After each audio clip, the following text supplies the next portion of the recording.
कुंवारे में बन के घूमता रुआलिया, कुंवारे में बन के घूमता रुआलिया, तो शादी के बाद तुम रत पैबू कालिया कालिया।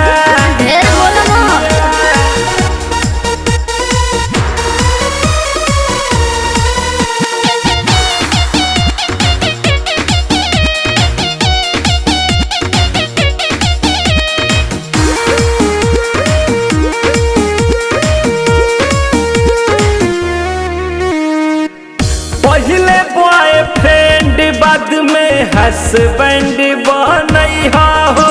अच्छा नौकरी सरकारी पैसा के चक्कर में ना आइहा हो। एनी प्रॉब्लम मत दो एडा भाई जागत सब जानतानी हो।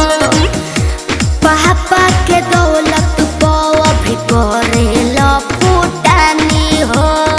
महंगा होता है मेकअप मेरा, करोड़ों की कान की बालियां, समझे?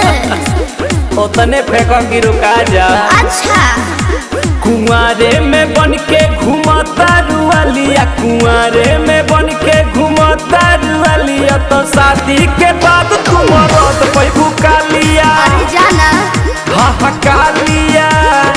अरे तनिका अपनी बारे में सोचा कि तहार कैसन आई।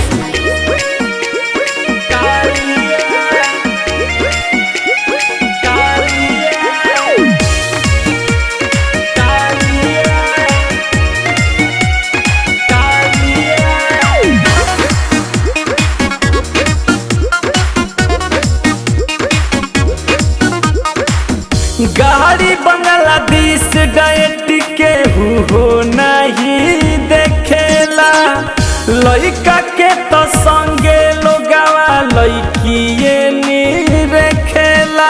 तो ठीक बा हमरो सुना। मन जोग दुल्हा पापा खोजी है नहीं सकबा, नॉन है बड़ जेस नहीं अतनो बेडल कबा। दोनों हाथ मिलते हैं तभी जाके बजती है तालियां, समझे बुद्धू? दिमाग में डालना।